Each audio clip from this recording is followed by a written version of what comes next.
There's this idea that I've been wanting to talk about on both of these channels for a while, which is that why are there so many people who were born and raised, or at least spent a lot of their youth in Minnesota, they then move somewhere else, often a bigger city like LA, New York, Chicago, something like that, maybe somewhere international, but so many of them move back. And so that's really what I want to get into. Why do so many people move back to Minnesota?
And so the TLDR of this entire video, to me, is that Minnesota, the Twin Cities, it is very much in just a Goldilocks zone of livability. I'm sure there are plenty of people out there who would disagree with that assertion as it pertains to the weather in Minnesota. There are people thinking like, yeah, right, Goldilocks zone. But I think that the weather, the winter in particular, I think that actually contributes to the Twin Cities being in that Goldilocks zone as much as just about anything else. Minneapolis and St. Paul are big enough that you can have this very rich, interesting life in the Twin Cities, but they're not so big that it's difficult to do anything that is cool or interesting or particularly noteworthy.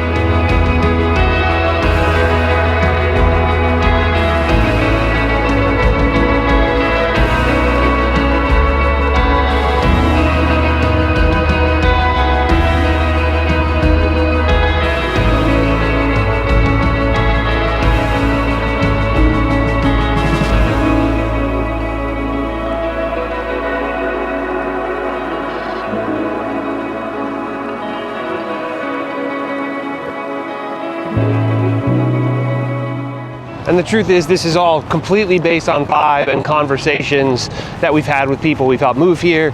I don't have any statistics necessarily backing this up.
And also Minnesota just has a little bit of something for everyone.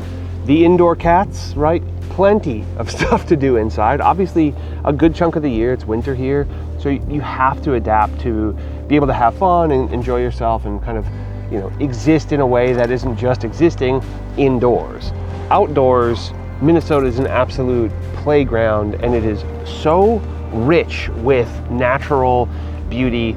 Obviously, so much fresh water in a really exceptional way that is basically completely unique to Minnesota, but also beautiful, lush trees, greenery in general. The grass is green in the summer and the spring and the fall, and the snow falls in the winter. The trees are full, the grass is green, the sky and the water are blue, and after all, Minnesota is the land of sky blue waters.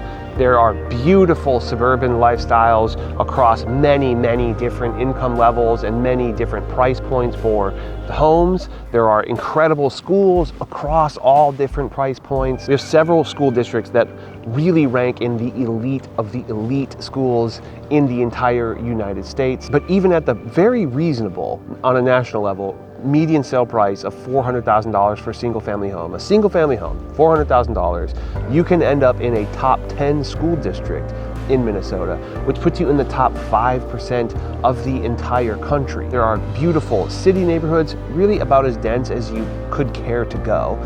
There are beautiful city neighborhoods that are less dense, incredible suburbs, many, many exceptional suburbs with very, very high quality of life across kind of a variety of those. There are beautiful rural areas and even kind of more semi-rural areas that are 30, 40-minute drives to downtown Minneapolis or downtown St. Paul. A 30, 40-minute drive from a beautiful, undeveloped rural area with natural beauty to the city center. That's tough to find.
And real quick, if you're new to this channel, my name is Jesse Lynch and I run a real estate team called To the Twin Cities. And we absolutely specialize in helping people relocate to the Twin Cities. And relocation is what we've been specifically focused on for the last 6 years. You can go back and look up the oldest videos on this channel. 6 years ago, we're making videos to help people relocate. The To the Twin Cities channel is intended to just be a massive resource, a well of information for somebody who's considering a move to Minnesota. And we make all sorts of videos that we know are not going to perform well on YouTube. That's okay with us. We just want them to be helpful to folks like yourself. And the other channel, which is just my name, is a much slower look at life in Minnesota. I've actually recently thought about changing the name of the channel to A Slow Life in Minnesota or something like that, because that's really all I'm trying to do is just explore and be relaxed, because I think that's one of my favorite things about living in Minnesota is that you can live a slow life in what is a very interesting place.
right, maybe I'll have a few stats in here, but only because they're things that I remember, and I think they help explain what it feels like to live here, and ultimately it explains kind of why people move back, right? So there's an organization based out of London called the Institute for Quality of Life.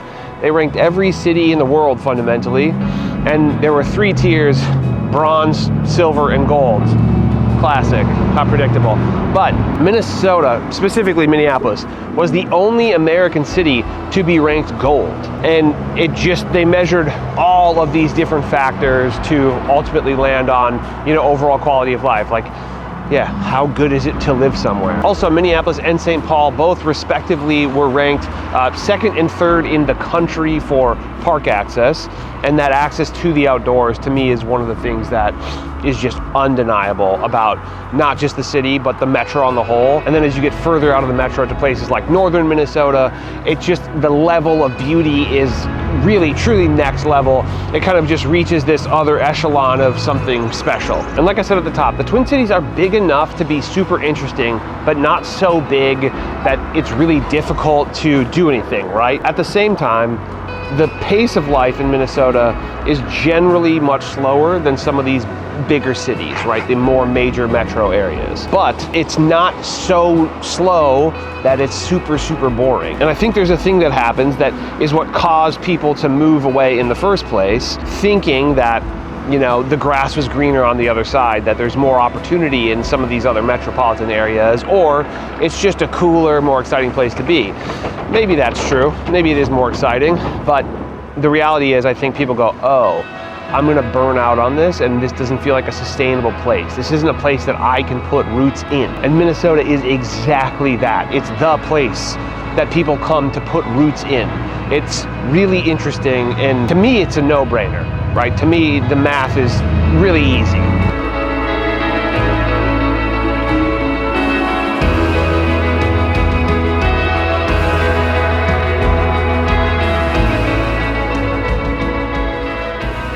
And as somebody who is born and raised in Minnesota, this hasn't always been completely obvious to me. There have certainly been times, especially in my teenage years, where I thought Minnesota was boring, or I specifically thought the suburb of Apple Valley was boring, which might be a fair assessment as it relates to all other places, but kind of boring in a good way. It took some time to realize that Minnesota was actually really quite special. But touring the country in a band, also touring the country doing photography, seeing all these different cities and rural areas and suburbs, and realizing, for one, that most suburbs look pretty darn similar across the country. But it took me doing all that and then coming back to Minnesota after a month-long tour to realize just how special and how beautiful this place was. So I think some people, they take the leap, right? They go, it's got to be cooler somewhere else, right? They take the leap, they move somewhere, and they realize, oh, maybe this wasn't the best move for the long term, He's getting bored, sun's going down. See you in the next video, bye.